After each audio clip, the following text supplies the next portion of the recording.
Charitable trust पढ़े थे? हाँ,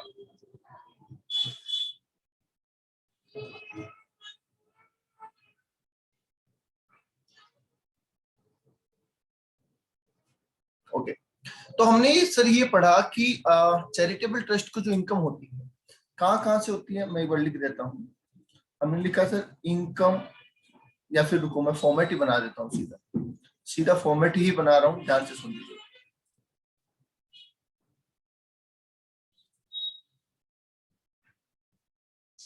हमने कहा सर चैरिटेबल इनकम को, ट्रस्ट को इनकम होती है इनकम फ्रॉम प्रॉपर्टी। ठीक है, प्रॉपर्टी का मतलब आप जिस भी चीज से इनकम कमा रहे हैं, जैसे आप हॉस्पिटल रन कर रहे हैं तो आप क्या करेंगे, हॉस्पिटल की इनकम माइनस एक्सपेंसेस, मतलब जो भी आप नॉमिनल चार्ज लेते होंगे ना, वो इनकम माइनस वहां के खर्चे, अगर कुछ बच रहा है तो वो आप यहाँ लिखते हैं। अगली बात समझ में? ठीक है, क्योंकि देखो कोई भी ट्रस्ट चलता है तो उसको चलाते रहने के लिए कोई ना कोई इनकम तो जरूरी है ना, सिर्फ डोनेशन पे तो नहीं चल सकता ना, डोनेशन तो कभी आएगा कभी नहीं आएगा। तो लोग क्या करते हैं, उसमें एक बिजनेस एक्टिविटी डाल देते हैं। बिजनेस एक्टिविटी मतलब जैसे हॉस्पिटल खोला तो उसमें एक नॉमिनल चार्ज डाल दिया कि भैया एकदम फ्री ना करके 20 रुपए डाल दो, बाकी हॉस्पिटल 500 लेते हैं, हम 20 रुपए कर देंगे। तो वो 20 रुपए भी जो आएंगे ना, एटलीस्ट मदद करेंगे किसमें, लोगों की सैलरी वैलरी देने में। ठीक है, धर्मशाला में भैया रूम मिलता है होटल में 5,000 का, धर्मशाला वाले बोलते हैं भैया 150 रुपए में रूम दे देंगे, तो वो नॉमिनल चार्ज तो लेते हैं ना, ताकि मेंटेनेंस होता रहे। तो वो आपकी इनकम अगर कुछ है तो आप यहाँ लिख देंगे। इसके अलावा सर वॉलेंट्री डोनेशन है तो वो भी लिख देंगे यहाँ पे, बोलो हाँ या ना। एक्सेप्ट कॉर्पस, कॉर्पस नहीं लिखेंगे, क्यों नहीं लिखेंगे कॉर्पस, कॉर्पस क्यों नहीं लिखेंगे? सर वो स्पेशल यूज होता है इसलिए। दैट इज एग्जम्प्टेड, इसलिए नहीं लिखेंगे हम, वो तो उसका मीनिंग हो गया, वो स्पेसिफिक पर्पस में काम में आता है, वो तो उसका मीनिंग हो गया। ठीक है, हम उसको लिखेंगे इसलिए नहीं क्योंकि वो एग्जम्प्टेड है, टैक्स फ्री है वो, राइट। यस, उसके अलावा आ जाइए सर अनोनिमस डोनेशन, राइट। इसका कुछ पार्ट, तो वर्किंग नोट लिख रहा हूँ, वर्किंग नोट के हिसाब से इसका अमाउंट लेके आना है, राइट। और इसके अलावा अदर इनकम कोई है, कोई इंटरेस्ट एक्सेट्रा है, जैसे सरप्लस फंड होता है, एक्स्ट्रा फंड होता है, तो एक्स्ट्रा फंड होता है तो हम क्या करते हैं, बैंक में डिपॉजिट करा देते हैं, बैंक में डिपॉजिट है तो इंटरेस्ट तो मिलेगा, तो वो सारी इनकम भी यहाँ पे आ जाती है। बोलो जी आगे बात सुन, ये ट्रस्ट की टोटल इनकम है। अब आज हम ये समझेंगे कि इस ट्रस्ट का टैक्सेशन कैसे होता है और ये ट्रस्ट टैक्स फ्री कैसे होता है। हम सुनते आए हैं आज तक कि सर ट्रस्ट का इनकम टैक्स फ्री होता है, ट्रस्ट की इनकम टैक्स फ्री होती है, पर कैसे होती है ये तो नहीं पता। अगर होती तो सर फिर यहाँ क्यों जोड़ते हैं, सीधा लिख देते ट्रस्ट है इनकम टैक्स फ्री है। नहीं, ट्रस्ट की इनकम कंडीशनली टैक्स फ्री होती है। अब कंडीशनली टैक्स फ्री कैसे होते हैं सुनिए, इतना अमाउंट ट्रस्ट ने कमाया, अब ट्रस्ट को क्या बोला जाता है कि इस अमाउंट में से कुछ अमाउंट आप इमरजेंसी के लिए साइड में रख दो। ध्यान से सुनना क्या बोला गया, ये रीजन कहां से आया वो भी सुन लो, कि सर आपको बोला गया कि आप ट्रस्ट में जितना भी कमाओगे ना, उस पैसे को आप लोगों की भलाई में खर्च कर दो, उस पैसे को आप क्या कर दो, लोगों की भलाई में खर्च कर दो।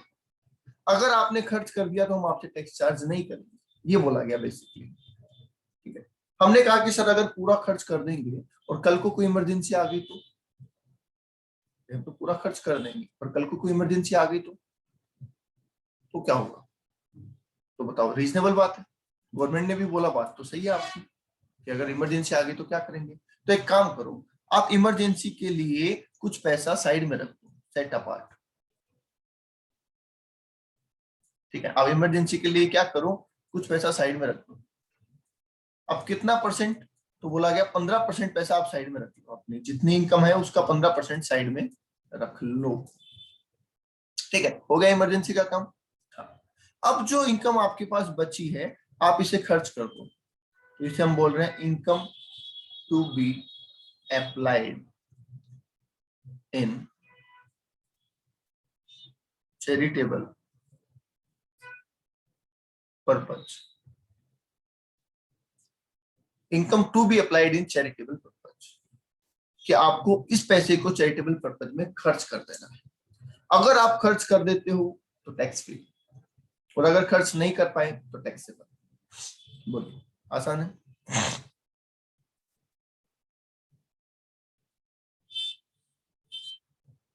सिंपल है फंडा, एकदम सिंपल फंडा है। खर्च कर दिया तो टैक्स फ्री, बचा लिया तो टैक्सेबल। अब सर ये चैरिटेबल पर्पज क्या है, ये भी तो पता होना चाहिए। आप तो क्या बोलोगे कि मैंने अपनी वाइफ को दे दिया सर, चैरिटी कर दी, गर्लफ्रेंड को गाड़ी दिला दी सर, हो गया खर्चा। ताजमहल बना दिया, उसको चैरिटी थोड़ी बोलेंगे। नहीं। तो सुनिए, जब आप सेक्शन 12AA में अपने ट्रस्ट को रजिस्टर करवा रहे होते हैं ना, तब आपको बताना पड़ता है कि आप ट्रस्ट क्यों बना रहे हैं, किसकी मदद करेंगे, क्या करेंगे आप ट्रस्ट बना के। तो आपको यहाँ पे पर्पज बताना पड़ता है, समझ गए भैया? ऐसे ही इनकम टैक्स कमिश्नर आपके ट्रस्ट को अप्रूव थोड़ी कर देगा, वो पूछेगा ना बताओ भैया क्या करोगे। आई बात समझ में? तो वो पर्पज जिसके लिए आपने ट्रस्ट बनाया है, that should be charitable.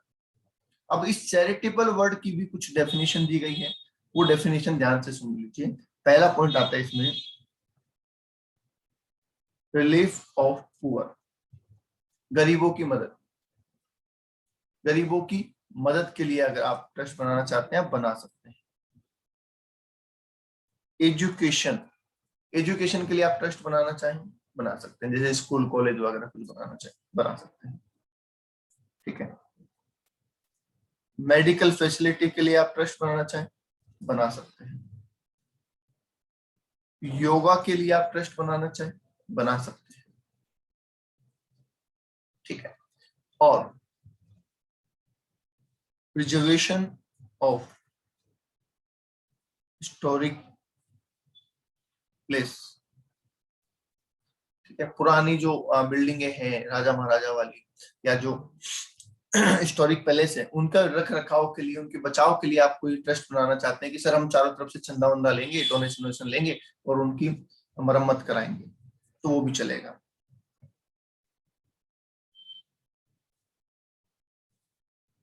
Preservation of wild life, जैसे आप कहते हैं सेव द टाइगर, टाइगर बचाओ सर, चिड़ियों को बचाने के लिए पानी के इंतजाम करो, उस तरीके की भी अगर आप कोई ट्रस्ट चलाना चाहते हैं, आप चला सकते हैं, ठीक है। तो ये 6 तो स्पेसिफिक पर्पज लिखे गए कि भैया इनके लिए तो आप ट्रस्ट अलग से बना सकते हैं, कोई दिक्कत नहीं। इसके अलावा आप ट्रस्ट नहीं बना सकते, इसके अलावा आप ट्रस्ट नहीं बना सकते।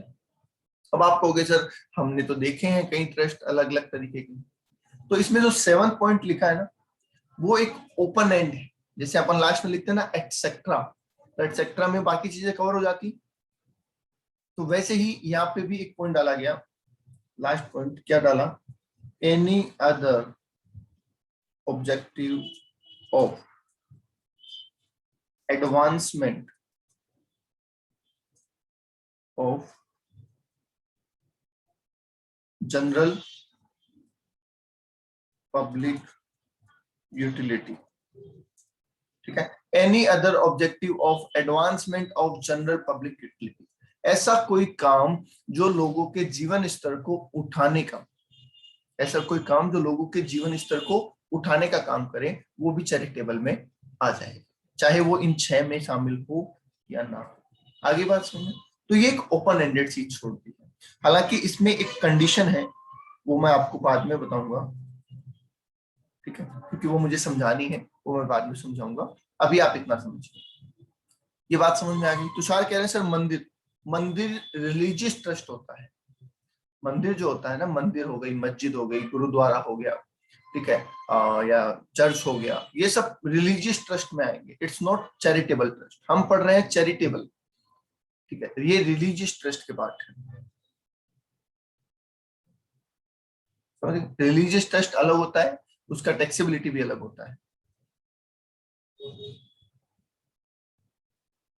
बोलो जी, बात समझ में आ गई?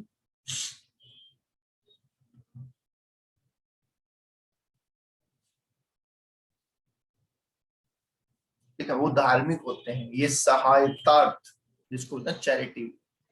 यस, तो ये सारे सर ऑब्जेक्ट है। कई बार मान लो ये पूछ लिया, थ्योरी का क्वेश्चन पूछ लिया कि what do you mean by charitable purpose, तो आपको ये सारी बातें लिखनी है। समझ गए? अब आपने जो पैसा यहाँ पे है ना, ये जो आपके पास पैसा आया उसमें से 15% आपने रख लिया और ये पैसा आपको खर्च करना है, राइट? अब ये पैसा कहाँ खर्च करना है? इन कामों में जिन काम के लिए हमने ट्रस्ट बनाया है। क्यों? ओके, अब सुनिए आप। अब सर मैंने क्या किया, जितना पैसा खर्च कर दिया, जिसको हम क्या बोलेंगे, इनकम अप्लाइड, ऐसे बोलूं, for charitable purpose.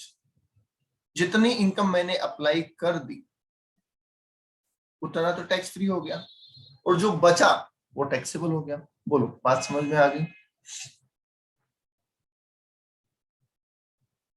For example, मैंने 10 लाख रुपए डोनेशन लिया या कैसे भी कमाए ये मान लीजिए, उसमें से 1.5 लाख रुपए तो साइड में रख दिए, 8.5 लाख रुपए मुझे खर्च करने थे, और उसमें से 4 लाख रुपए मैंने खर्च कर दिए, तो क्या 4.5 लाख रुपए मेरी टैक्सेबल इनकम आ गई? पहले एक बार यहां तक बताइए, यहां तक कोई डाउट है तो बोल दीजिए।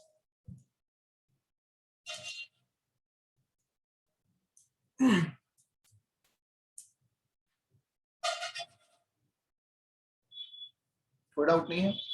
ठीक है, अब देखिए, लॉजिकली तो ये इनकम टैक्सेबल है, लॉजिकली ये इनकम टैक्सेबल है, पर अभी इसमें कुछ पॉइंट्स बाकी हैं, सुनिए क्या। ठीक है, मान लीजिए मेरे को किसी ने 31 मार्च को डोनेशन दिया, मेरे ट्रस्ट में किसी ने 31 मार्च को डोनेशन दिया, क्या ये पॉसिबल है मैं उसे एक्सपेंड कर पाऊं, उसे स्पेंड कर पाऊं, ऐसा पॉसिबल है क्या? किसी ने मुझे 31 मार्च को डोनेशन दिया, क्या मैं उसे सेम डे खर्च कर पाऊंगा? नहीं कर पाऊंगा। या फिर ये मान लीजिए किसी ने मुझे 29 मार्च को डोनेशन दिया चेक से, है ना, और वो चेक अभी तक क्लियर नहीं हुआ, अब मैंने तो एंट्री कर ली, जैसे ही डोनेशन आया मैंने रसीद बनाई, और रसीद बनाई तो मैंने एंट्री कर ली, और वो चेक मैंने क्लियरिंग के लिए कहाँ डाला, बैंक में डाला, पर अभी तक वो चेक क्लियर नहीं हुआ, तो क्या मैं उस पैसे को खर्च कर सकता हूँ? नहीं, जब मेरी बैंक में पैसा ही नहीं आया, मेरे अकाउंट में पैसा ही नहीं आया, मैं खर्च कैसे कर सकता हूँ? हालांकि मैंने इनकम बुक कर ली, वो यहाँ आ गया, इस 10 लाख में आ गया। बोलो, हो सकता है ऐसा? हाँ, तो ऐसे सिचुएशन में अगर मुझे डिपार्टमेंट कहे कि क्योंकि आपने खर्च नहीं किया हम आप पे टैक्स चार्ज करेंगे, तो बताओ क्या ये बात सही है?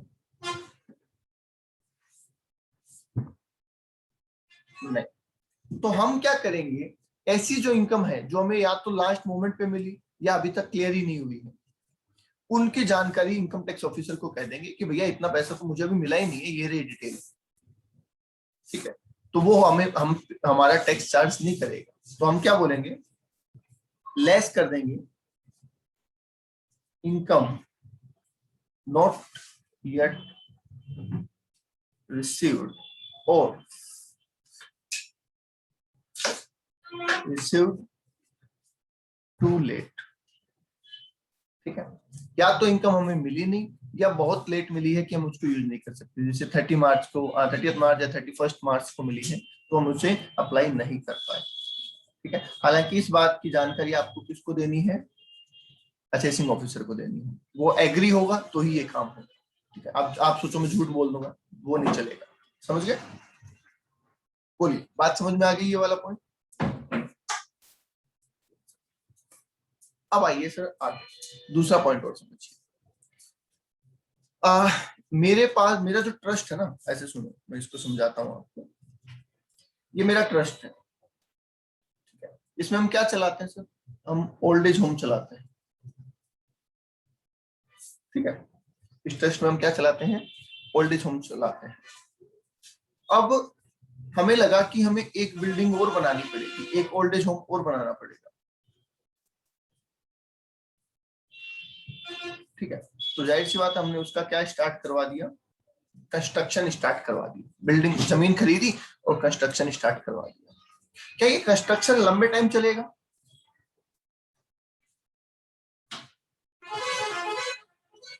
हाँ जी, लंबे टाइम चलेगा। अब जो पैसा मेरा इस साल खर्च होना था 20-21 में, वो तो मैंने खर्च कर दिया, वो तो मैंने कर ही दिया, जमीन खरीद ली, कुछ पैसा जो माल मटेरियल का लगा वो दे दिया। पर क्या अगले साल भी इस प्रोजेक्ट में मेरा पैसा लगने वाला है? बताइए।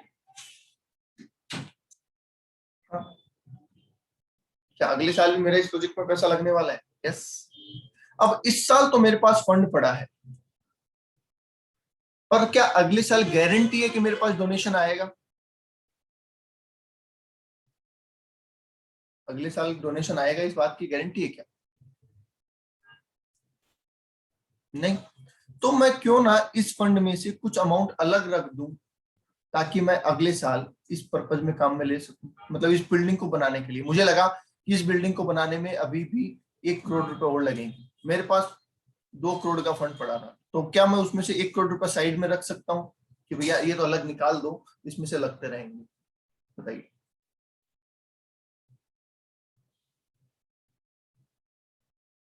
रख सकता हूँ, ताकि बाद में डोनेशन आए या ना आए, काम ना रुके मेरा। यस। तो अब मैंने फंड इसके लिए अलग से रख दिया, तो आप उसे यूटिलाइज मानेंगे या अनयूटिलाइज मानेंगे? क्योंकि अगर अनयूटिलाइज मानते हैं तो टैक्स लगता है। बताइए। जो पैसा मैंने साइड में रखा स्पेशल काम के लिए कि भैया ये काम करना है, आप उसको यूटिलाइज मानेंगे या अनयूटिलाइज मानेंगे? जाहिर सी बात है यूटिलाइज ही मानेंगे। तो लेस कर देंगे amount set apart for specific purpose, amount set apart for specific purpose for specified period. ठीक है। तो आप इस केस में क्या करेंगे, आप जितना अमाउंट आपको रखना है, अब इसकी बात एक और सुनना, इन आगे एक चीज और जोड़ रहा हूं, इन स्पेसिफाइड मोड। ऐसा नहीं है कि आपको कि मेरे घर पे सर 1 करोड़ रुपए मैंने अलग रख लिया है, मैं खर्च नहीं करूंगा, मैं सिर्फ उसी में लगाऊंगा, मान लेगा क्या? बताइए। अगर आप ऐसे कहेंगे तो मान लेगा क्या इनकम टैक्स ऑफिसर कि ठीक है भैया तूने 1 करोड़ रुपए साइड में रख लिए, अब कौन चेक करने जाएगा? तो वो कहते हैं कि नहीं, आपके पास नहीं रखना है, आपको जहां हम बताएंगे ना वहां रखना है। जैसे एक स्पेशल बैंक अकाउंट, आपको याद है कैपिटल गेन में हम कैपिटल गेन स्कीम अकाउंट निकाला बनाते थे। हाँ, तो वैसे ही यहाँ पे भी आपको एक स्पेशल अकाउंट बनाना है और उसमें पैसा रखना है, घर पे नहीं रखना है, उसमें पैसा होना चाहिए। समझ गए? और कितने साल के लिए आप उसको रख रहे हैं ये भी आपको बताना होगा। आपने कहा कि सर 3 साल के लिए हम पैसा इसमें रख लें, 3 साल में हमारा बिल्डिंग का काम पूरा हो जाएगा। समझ गए? टाइम इसलिए बताना जरूरी है कि उसके हिसाब से इनकम टैक्स ऑफिसर क्या बोलेगा कि चलो ठीक है 3 साल के लिए मैं आपको छूट देता हूँ, और अगर 3 साल में यूज नहीं किया तो फिर टैक्सेबल करूंगा। याद रखना, ब्याज तो तुम साइड में रख रहे हो, पर अगर 3 साल उसी में पड़ा रहा और तुमने काम नहीं लिया तो फिर मैं उसको टैक्सेबल करूंगा। तो इसलिए पहले ही तुम मुझे बता दो कितना अमाउंट किस काम के लिए और किस मोड में और कितने टाइम के लिए आप रख रहे हो, वो मुझे पहले ही बता दो। बोलो, आई बात समझ में? हमने बता दिया सर कि इतना काम ये है, ये हमने इसमें ले लिया। बोला ठीक है, ये ले लो। इस पे भी टैक्स नहीं ले रहे हैं क्योंकि मिला ही नहीं था, खर्च कहां से करोगे, या बहुत लेट मिला, खर्च कहां से करोगे? ये अमाउंट जब आपने स्पेशली साइड में रख दिया तो यूटिलाइज ही मानो उसको। ठीक है। अब जो बचा सर इस पे हम टैक्स चार्ज करेंगे, ये हमारी टैक्सेबल इनकम। बोलो, बात समझ में आती है?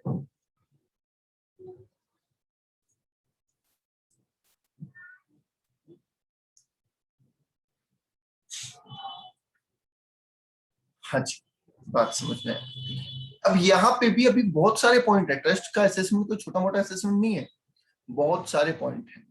पर सीएमए के सिलेबस में इन लोगों ने कम डाले हुए हैं, सीए वाले सिलेबस में बहुत डिटेल में है।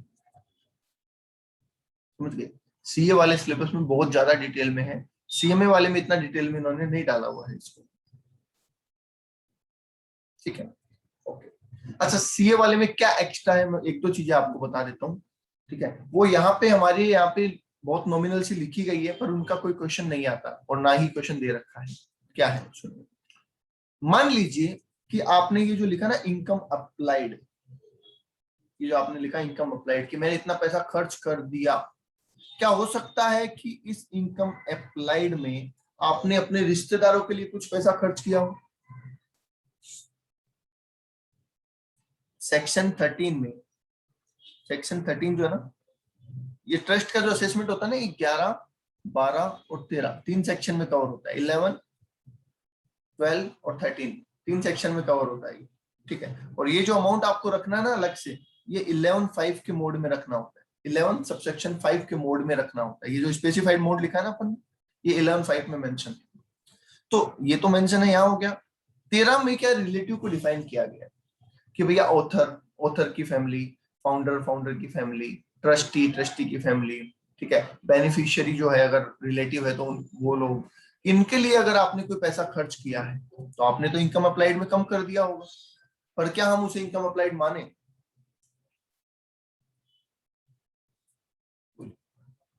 क्या हम उसे इनकम अप्लाइड माने जो आपने रिश्तेदार के लिए खर्च कर दिया? आपने कहा भैया सबसे गरीब मेरे रिश्तेदारी है, उन्हीं का इलाज कराओ, तो उन्हीं के लिए आपने 5-7 लाख रुपए खर्च कर दिए, तो आपने तो इनकम अप्लाइड में शो कर दिया, ठीक है। पर हम क्या करेंगे, उनको वापस ऐड कर देंगे यहाँ पे, अमाउंट स्पेंट फॉर रिलेटिव,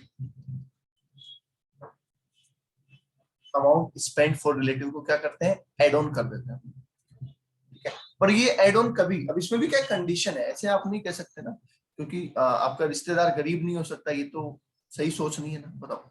ऐसा हो सकता है ना कि रिश्तेदार वाकई में गरीब हो सकता है। जो सुविधा आप दूसरों को दे रहे हैं वही सुविधा आप उसको दे रहे हो, तो कोई दिक्कत थोड़ी है। जो सुविधा दूसरे लोगों के लिए है वही सुविधा का फायदा वो उठा रहा है, तो क्या दिक्कत है? स्पेशली उसके लिए कुछ नहीं करेंगे आप, स्पेशली उसके लिए आप कुछ नहीं करेंगे। बोलो, आई बात समझ में? ठीक है, अब आई। हाँ जी, ये आपने बताया 10 लाख में से 1.5 लाख रुपए सेट अपार्ट कर दिया और 8.5 बचा था, ठीक है सर। क्या एक चैरिटेबल ट्रस्ट किसी और चैरिटेबल ट्रस्ट को पैसा दे सकता है? और बिल्कुल दे सकता है, डेफिनेटली दे सकता है। ठीक एक है, चैरिटेबल, तो बोलो बोलो बोलो। तो सर दूसरा ये था, ये जो इनकम फ्रॉम प्रॉपर्टी है, ठीक है सर। एक मान लो स्कूल था, मुझे एक और बिल्डिंग बनानी थी, ट्रस्ट ने लोन लेके उसको बनाया। अब वो जो लोन की ईएमआई दे रहा है वो पूरा एज अ एक्सपेंस माइनस कर पाऊंगा? डेफिनेटली करेगा ही, तो बिल्कुल। Is it like income from property कुछ अलग है, या इनकम फ्रॉम हाउस प्रॉपर्टी वाला काम है? नहीं नहीं नहीं, हाउस प्रॉपर्टी कहाँ से आ गई? ये कोई किराए पे थोड़ी दे रहे हैं। ठीक है सर। और सर आप एक पॉइंट बता रहे थे जहाँ पे जब मैंने ये बोला था 10 लाख में 1.5 लाख वाला। चलो ठीक है, देखते हैं। मेरे वाले टेंशन भी तुम ही लोगे क्या? मैं क्या बता रहा हूँ, मैं बता दूंगा, टेंशन मत लो। सर प्रूफ चाहिए होता है क्या इनकम टैक्स डिपार्टमेंट को? यहाँ यहाँ हाँ बिल्कुल चाहिए होगा। आपने जो बोला ना मैंने यहाँ यहाँ खर्चा किया है, वो रिकॉर्ड मांगेंगे आपसे, ऐसे तो आप कुछ भी दिखा दोगे, ठीक है। सबसे बड़ा ब्लैक एंड व्हाइट जो होता है ना, ब्लैक एंड व्हाइट, वो सब ट्रस्ट में ही होता है। इंडिया में सबसे ज्यादा जो मनी ब्लैक एंड व्हाइट होती है ना, वो सारी ट्रस्ट में ही होती है। आपको याद है एक मूवी आई थी शिवाजी द बॉस, देखिए।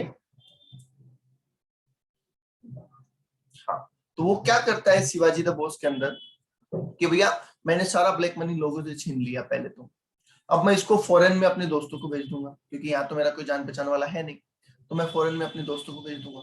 वो लोग मेरे ट्रस्ट को डोनेट करेंगे।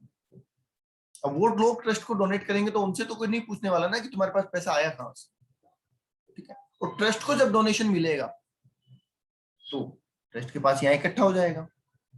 अब ये व्हाइट मनी होगी ट्रस्ट के पास, अब ये इसको खर्च कर देगा लोगों की इनकम के लिए, लोगों की भलाई के लिए, तो हो गया ना व्हाइट मनी। भाई अब इस ट्रस्ट को पूछेंगे भैया कहाँ से आया पैसा, ये बोलेगा सर डोनेशन मिला है मुझे, तो ठीक है। डोनेशन मिला है, किससे मिला? ये लो साहब लिस्ट, इन इन लोगों से मिला है। तो छोटा छोटा अमाउंट उन्होंने ले लिया सबसे, और वो आ गया पैसा ट्रस्ट के पास। और ट्रस्ट ने उसको खर्च किया आराम से, तो हो गया ब्लैक एंड व्हाइट। सर उनकी कंट्री में तो गड़बड़ हो सकती है ना, उनके भी प्रोविजन, उनकी कंट्री की वो सोचो, हम क्या सोचे, इनकम टैक्स ही नहीं समझ में आ रहा अभी तो, पूरा फॉरेन कंट्री का हम क्यों सोचे, वो सोचो। और जिसको मदद करनी होती है ना वो बहाना नहीं बनाता, वो कहता है हाँ ठीक है, वो अपने आप देख लेता है। तो आपको कोई मदद मांगे आपसे कोई, और आपको यार देखना पड़ेगा हमारा टैक्स सिस्टम, मैं देखूंगा टैक्स के हिसाब से मैं दे सकता हूँ नहीं दे सकता हूँ, तो इसका मतलब क्या आप उसकी मदद करना चाहते हैं? नहीं। आपको अगर करनी है तो आप बोलेंगे हाँ तेरा काम हो जाएगा, बाकी तुझे सोचने की जरूरत नहीं, मैं अपने आप देख लूँ, राइट। ओके, तो ये तो हो गया सर क्या, ये पॉइंट हो गया कि हमारा उन्होंने ब्लैक एंड व्हाइट कन्वर्ट कर लिया, और कन्वर्ट करके यहाँ पे सर अप्लाई कर दिया। अब सुनिए आगे।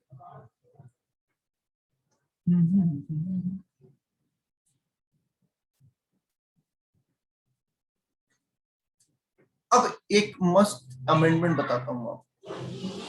जैसे पंकज ने कहा कि सर एक ट्रस्ट दूसरे ट्रस्ट को डोनेट कर सकता है, बिल्कुल कर सकता है, ठीक है। तो one trust can donate to other trust, ठीक है, one trust can donate to other trust, और it is treated as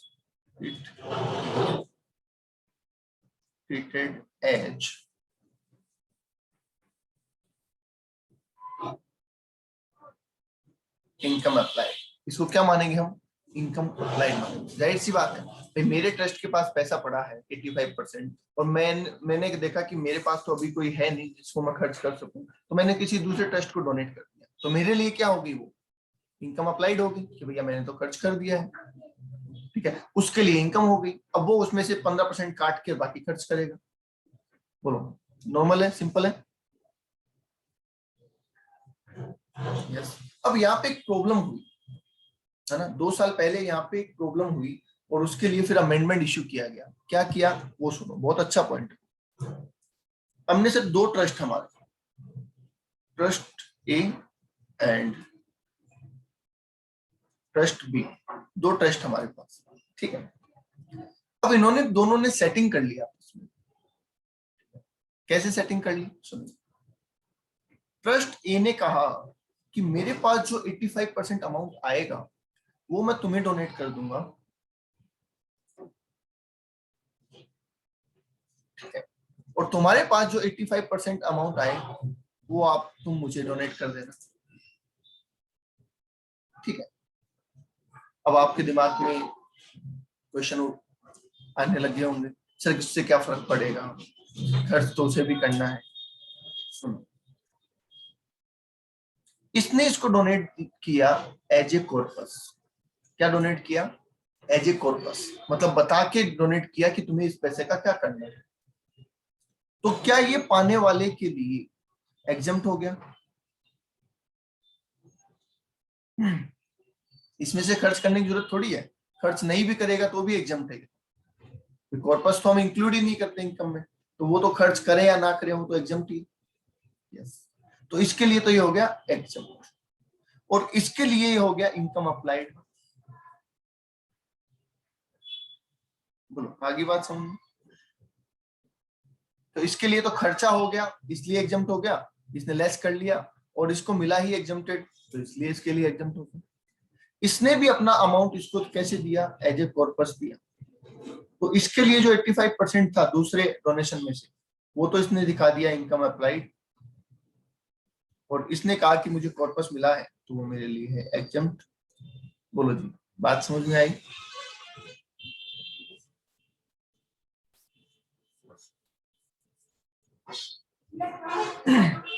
I क्या बात समझ में?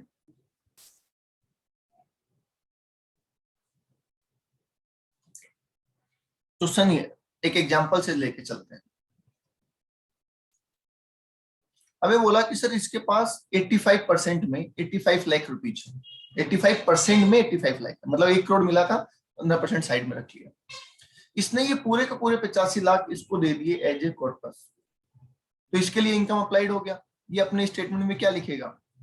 ये लिखेगा 85 में से 85 खर्च कर दिए, कोई टैक्सेबिलिटी नहीं है, राइट।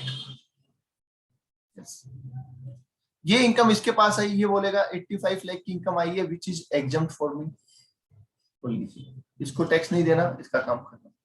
इसके पास पड़े थे सर 65 लाख रुपए, मान लीजिए वही 85% में, इसने वो 65 लाख रुपए डोनेट कर दिए एज ए कॉर्पस इस फंड को, तो ये बोलेगा मैंने 65 में से 65 अप्लाई कर दिए, मेरा भी कोई टैक्सेशन नहीं है। और ये कहेगा मुझे जो कॉर्पस मिला है 65 लाख का वो मेरे लिए वैसे ही एग्जम्प्ट है।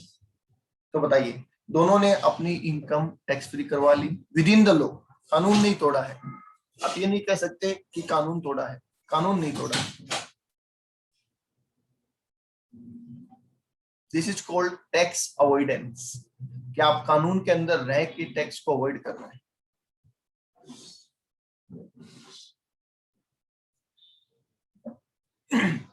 ओके, अब गवर्नमेंट ने देखा ये तो गड़बड़ सिस्टम है, तो उन्होंने इसको अमेंड किया।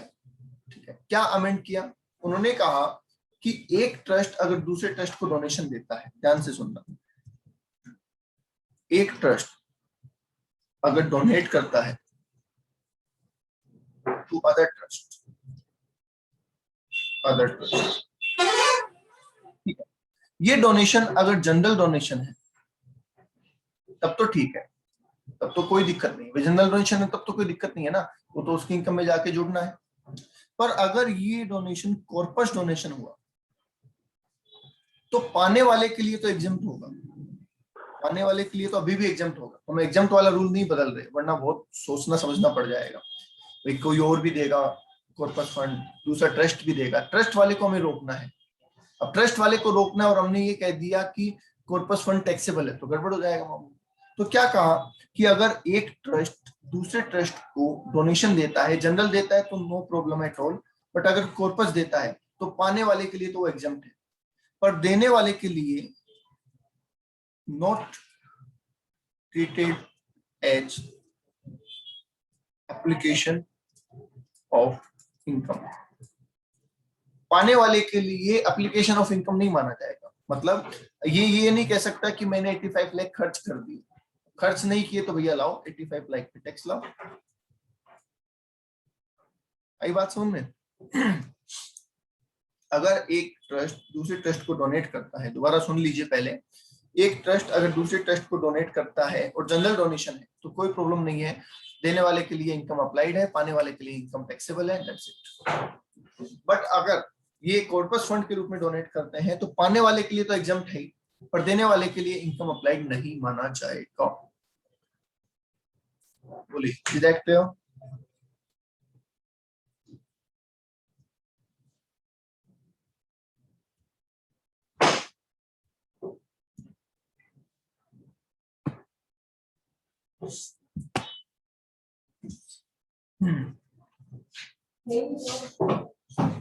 ओके,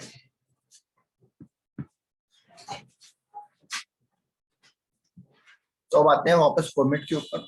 अब एक एक पॉइंट फाइनल करते हुए चलते हैं। देखिए, प्रॉपर्टी से हमें इनकम होगी, हम यहाँ जोड़ देंगे, इसमें कोई दिक्कत नहीं है।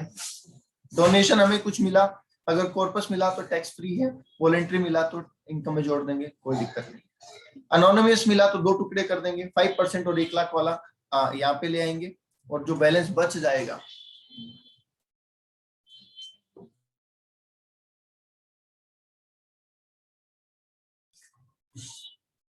हाँ जी, ओके बेटा, ठीक है। सेट अपार्ट करना है 15%, कोई दिक्कत नहीं है। चैरिटेबल पर्पज में अप्लाई करना है, जिसके लिए मैंने आपको बता दिया कि आप रिश्तेदार की मदद करेंगे तो वापस एडबैक हो जाएगा, दूसरे ट्रस्ट को आप डोनेट कर सकते हैं, उसमें कोई दिक्कत नहीं है। और जो पर्पज के लिए आपने ट्रस्ट बनाया है उस पर्पज के लिए आप पैसा खर्च कर सकते हैं। जो इनकम आपको नहीं मिली, तो वो इस साल तो टैक्सेबल नहीं होगी, पर जब मिलेगी तब होगी ना टैक्सेबल। यस, और स्पेसिफाइड पीरियड में भी जब आपको इनकम मिलेगी, सॉरी, मान लीजिए 3 साल का पीरियड था, ध्यान से सुनना, मान लीजिए 3 साल का पीरियड था, 3 साल के लिए तो आपने फंड साइड में रख दिया, 3 साल के लिए तो फंड साइड में रख दिया। अब वो 3 साल के बाद जब खत्म हो जाएंगे तो उसके बाद तो अमाउंट टैक्सेबल होगा। हालांकि इसमें 1 साल का ग्रेस पीरियड दिया जाता है। क्या दिया जाता है? ग्रेस पीरियड दिया जाता है कि ठीक है, आपको अभी पीरियड खत्म हुआ है ना, तो आप 1 साल और रुक सकते हो, 1 साल और देते हैं हम आपको एक्स्ट्रा, उसमें खर्च कर लो। उसमें भी नहीं करोगे तो फिर हम टैक्सेबल करेंगे, ठीक है। पर ये बात ऐसे नहीं समझ में आएगी, या मैं प्रैक्टिकल टॉपिक करवाऊंगा तो समझ में आएगी। यहाँ तक जितना पढ़ा वो बता दो, उसमें कोई डाउट है तो बोल दो। अभी तक जितना पढ़ा दिया उसमें कोई डाउट है तो बोल दो। सर बोलो।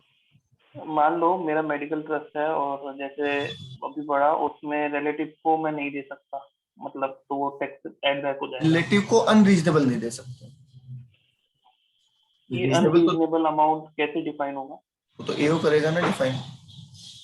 पहले आपने तो इनकम अप्लाइड में दिखाई दिया, आप तो ईमानदार है ना, हाँ आप तो ईमानदार सर, है तो मैं आप। ऐसे ऐसे ऐसे कर सकता हूँ कि मेरा एक और दोस्त है जिसका मेडिकल ट्रस्ट है, मैंने अपने रिलेटिव को बोला तू वहां जा, और उसके लिए मैंने अपने ट्रस्ट से उसके ट्रस्ट को डोनेट भी कर दिया, उसने वही अमाउंट मेरे रिलेटिव के मेडिकल पे लगा दिया। हाँ लगाओ ना, किसने मना किया, लगाओ। कौन सा बोल रहे हो समृद्धि? मिनट वाला को, ये वाला लो।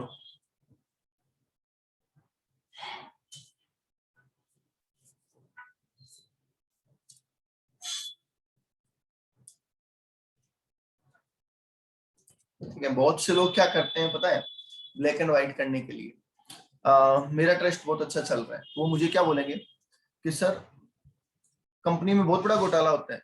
अगर आपको पता हो तो कंपनी में बहुत बड़ा घोटाला होता है इस चीज को लेकर। ठीक है, मैंने ट्रस्ट बना रखा है, बहुत बड़ा ट्रस्ट बना रखा है, करोड़ों रुपए आते हैं, करोड़ों रुपए खर्च होते हैं। तो लोग क्या करते हैं, जैसे कंपनी है उसको सीएसआर खर्च करना है ना, सीएसआर खर्च करना, कल पढ़ा था ना, 2% of profit of last 3 average profit of last 3 years for some organisation, right. अब इस कंपनी को 100 करोड़ रुपए खर्च करने हैं, पर नीयत तो खराब सबकी होती है ना। तो इसने क्या मेरे से कांटेक्ट किया कि सर मुझे सीएसआर के 100 करोड़ रुपए खर्च करने हैं, क्या हम ऐसा कर सकते हैं कि मैं आपको कुछ अमाउंट, जितना भी आपकी कैपेबिलिटी है, मैं आपको 10 करोड़ रुपए का चेक दे दूं, मैं आपको 10 करोड़ रुपए का चेक दे दूं, और आप उसमें से मुझे 8 करोड़ रुपए वापस दे दो, 2 करोड़ रुपए रख लो। समझ गए? मतलब मुझे एक्चुअल में डोनेट नहीं करना है, मुझे सिर्फ ये शो करना है कि मैंने सीएसआर में पैसा खर्च कर दिया है। तो मैं पूरा 100 करोड़ मतलब एक जगह तो नहीं करूंगा, तो अलग अलग जगह करूंगा। तो मैंने क्या किया, 10 करोड़ रुपए इसको दिए और कहा कि आप मुझे 8 करोड़ रुपए लौटा दो, 2 करोड़ रुपए आप रख लो। अब उसको इनकम दिखा के, इनकम अप्लाइड कैसे दिखाना वो आपकी काम है, उससे हमें मतलब नहीं। इसी बात के तो 2 करोड़ दे रहे हैं ना हम आपको भाई, हम आपको 2 करोड़ रुपए इसी बात के तो दे रहे हैं। आप हमें रसीद दे दोगे, आप हमें डोनेशन का प्रूफ दे दोगे, और 8 करोड़ रुपए रिटर्न दे दोगे, 2 करोड़ रुपए आप रख लेना। समझ गए? तो ऐसा काम बहुत ज्यादा होता है, ऐसा बहुत ज्यादा काम होता है। इसलिए लोग बड़े बड़े ट्रस्ट भी बना लेते हैं। कई बार आप देखोगे ना कि यार ये तो बहुत पुण्य का काम कर रहा है, ये तो लोगों को बहुत पैसे बांट रहा है, पता नहीं उसके पीछे क्या है, आपको पता नहीं है कि वो पीछे क्या कर रहा है। अब इसने 2 करोड़ रुपए लिए है ना, ब्लैक, इसने इसके लिए तो पूरा पूरा फायदा है सीधा। अब ये 2 करोड़ में से अगर 1 करोड़ खर्च भी करता है तो क्या फर्क पड़ता है, करेगा 1 करोड़ खर्च, दिखाएगा कि सर मैंने है ना 10 करोड़ खर्च कर दिए, 1 करोड़ रुपए जेब में डाल लेगा। समझ पा रहे?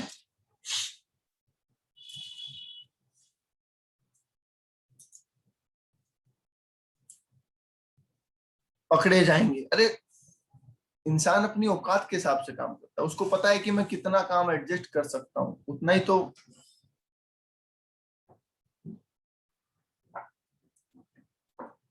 एक बार बताओ, जो लोग रिश्वत लेते हैं ना, ट्रैफिक पुलिस वाला अगर आपसे रिश्वत ले रहा है, आप किसी ऑफिस में गए, वो आपसे काम करने की रिश्वत ले रहा है, क्या उनको नहीं लगता कि पकड़ा गया तो क्या होगा?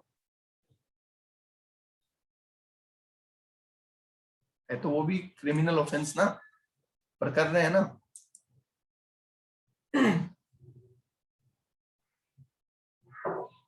अरे प्रूफ कैसे नहीं होता, प्रूफ बिल्कुल होता है।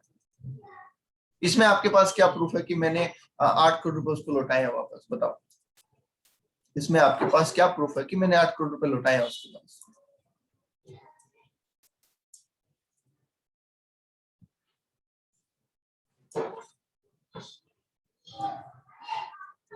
तो मेरे ऊपर है ना, मैं इसको कैसे एडजस्ट करूंगा। अगर मेरे इतनी हिम्मत नहीं है कि मैं 10 करोड़ रुपए का खर्चा दिखा सकूं, तो क्या मैं ये ट्रांजेक्शन करूंगा? पहले तो ये बताओ भाई। अपनी हिम्मत तो पहले से पता होती है ना, बाद में थोड़ी पता करनी है। अगर मुझे पता है कि मैं 10 करोड़ का फर्जी ट्रांजेक्शन नहीं दिखा पाऊंगा, खर्चा नहीं दिखा पाऊंगा, तो क्या मैं ये ट्रांजेक्शन करूंगा? बताओ।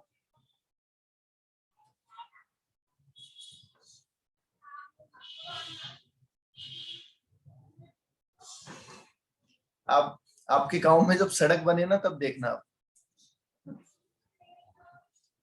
हाँ, रिस्क है तो रिस्क है, वही बात है। आपके गांव में जब सड़क बनती है ना, सड़क बनती है या कोई गवर्नमेंट प्रोजेक्ट बनता है, तब देखना प्रोजेक्ट पास होता है कि सर सड़क पास हुई है 100 करोड़ रुपए की, है ना। सड़क पास होती है कि सर 100 करोड़ रुपए की सड़क पास हुई है।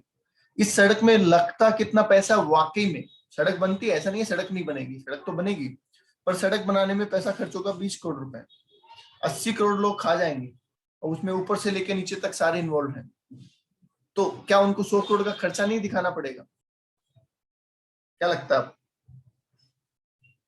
100 करोड़ पास होते हैं, 20 करोड़ की वो सड़क बनाते हैं और 80 करोड़ खा जाते हैं, पर ऑन रिकॉर्ड तो 100 करोड़ का खर्चा दिखाते हैं ना। बस तो सिंपल सी बात है, वही चीज यहाँ है।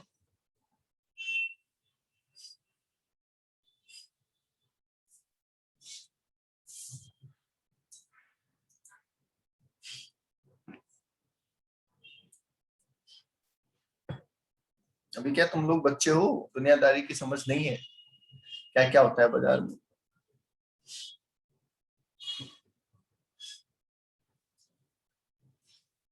हाँ जी, चलिए अपन आ रहे थे।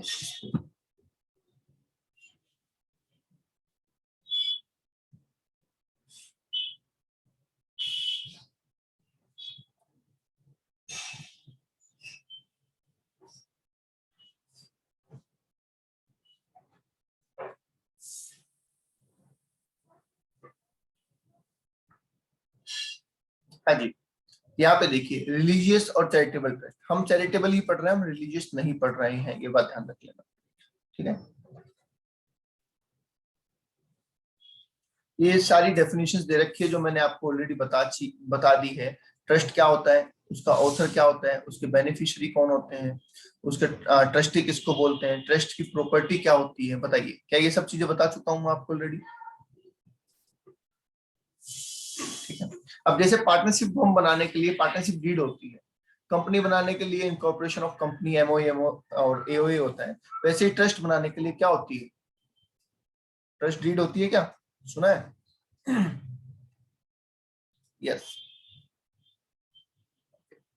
उसके अलावा चैरिटेबल पर्पज, ये वाला इंपॉर्टेंट पॉइंट है जो मैंने आपको बता दिया है कि इसमें पुअर की मदद करना, है ना, गरीबों की मदद, education, yoga, medical, preservation of environment, wild life, ये सब चीजें इसमें कवर होती है। ठीक है, और any other object of advancement of general public utility, ये सब चीजें मैं बता चुका हूँ आपको। प्राइवेट ट्रस्ट क्या होता है, पब्लिक ट्रस्ट क्या होता है, ये सब टोटल चीजें मैं आपको बता चुका हूँ, कुछ भी इसमें बाकी नहीं। ठीक है, सेक्शन 11 में बोला गया है कि हमें कुछ लीगल ऑब्लिगेशंस पूरी करनी है तो हमें एग्जम्पशन मिल जाएगी। ठीक है, सेक्शन 12 में बोला गया कि जो वॉलेंटरी कंट्रीब्यूशन मिलता है उसमें से छूट, वो छूट मिल जाती है, और 12 ए बी में कुछ कंडीशंस है। 13 में देखो क्या बोला है, ये सुनो ध्यान से। विड्रॉवल ऑफ एग्जम्पशन, जैसे मैंने अभी बताया था ना कि रिश्तेदार के लिए पैसा खर्च किया तो आपके एग्जम्पशन हम उसमें से वापस ऐड कर देंगे, उसको विड्रॉ कर देंगे, राइट। चलिए सर, ये सारी चीजें मैं आपको बता चुका हूँ, एप्लीकेशन ऑफ इनकम वगैरह वगैरह सब कुछ बता चुका हूँ, कुछ भी इसमें आपको अलग से देखने की जरूरत नहीं है।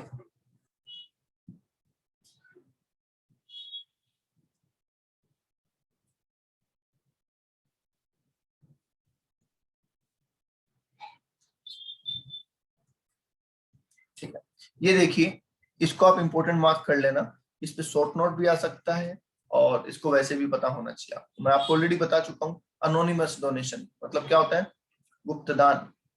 ठीक है, अब इसमें हमें सीधी सी बात क्या बताई थी मैंने आपको, 5% ऑफ टोटल डोनेशन और 1 लाख रुपए, जो भी दोनों में ज्यादा हो, वो तो आप इनकम में जोड़ देंगे।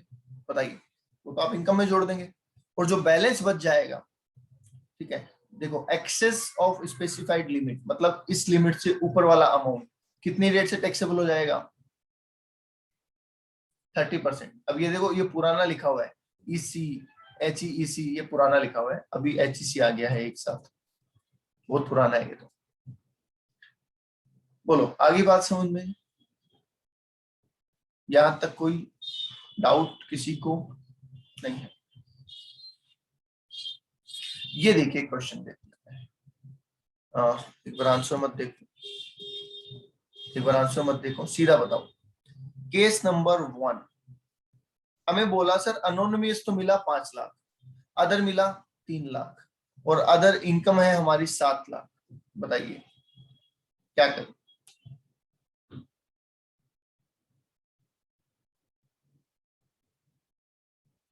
बोले भी क्या करेंगे?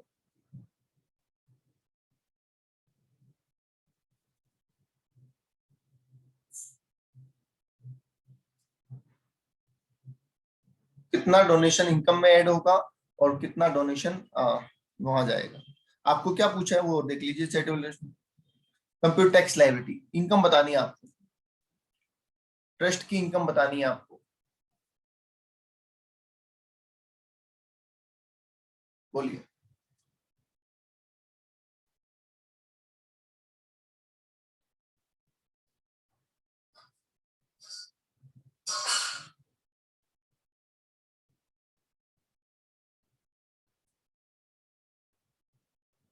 बोलो भाई, इस अनोनिमस डोनेशन में से कितना अमाउंट तो इनकम में जुड़ेगा और कितना स्पेशल रेट से टैक्सेबल होगा, ये बताना है।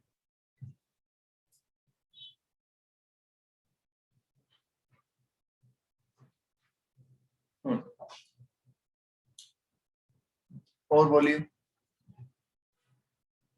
और बोलिए,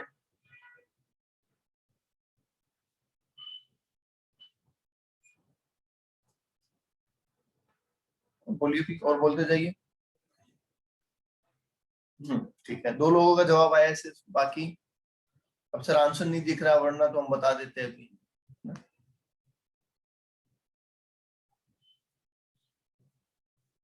पंकज कह रहे हैं 4 लाख ऐड कर दो सर, मंचू कह रहे हैं 1 लाख ऐड कर दो।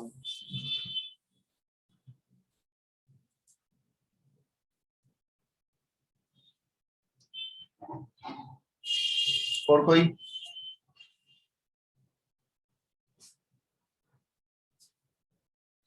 टोटल डोनेशन कितना लिया? टोटल डोनेशन कितना लिया? 8 लाख या 15 लाख, ये बताओ पहले। टोटल डोनेशन मतलब ये जो 5% लिखना ना, मैं ये 5%, ये कितने का लिया आपने? 8 लाख का या 15 लाख का, ये बताओ। सर 8 लाख का लिया, तो 8 लाख का कितना होता है? 40,000 और 1 लाख होता है, whichever is higher, 1 lakh. बिल्कुल ठीक है, तो जिसने बोला 1 लाख रुपए इंक्लूड होगा, ओके डन है। और बाकी 4 लाख रुपए कहाँ चले जाएंगे? स्पेशल रेटेड में चले जाएंगे। ओके, दूसरे केस में बोलो, दूसरे केस में बोलो।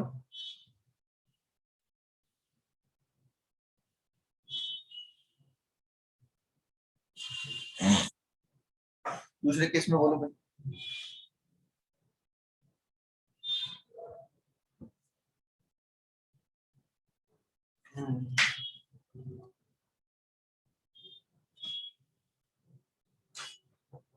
145 ऐड होगा, ओके ठीक है। तीसरे केस में बोलो, ठीक, तीसरे केस में बोलो।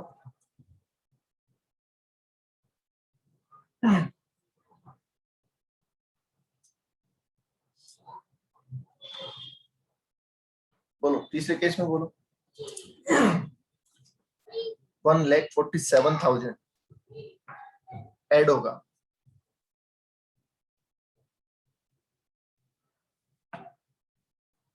मतलब 47,000 ऐड होगा।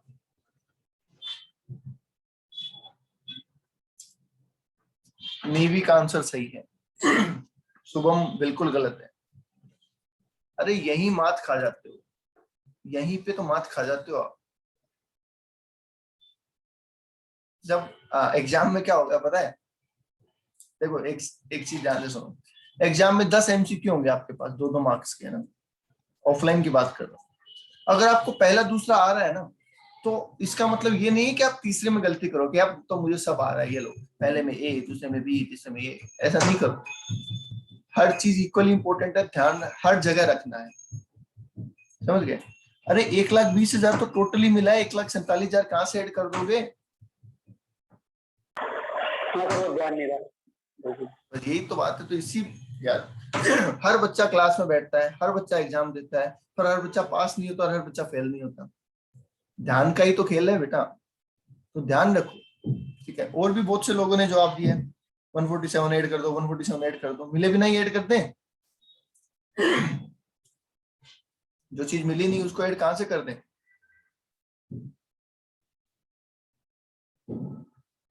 बोलो, आगे बात समझ में? चलिए, आज के लिए इतना ही, कल करेंगे आगे।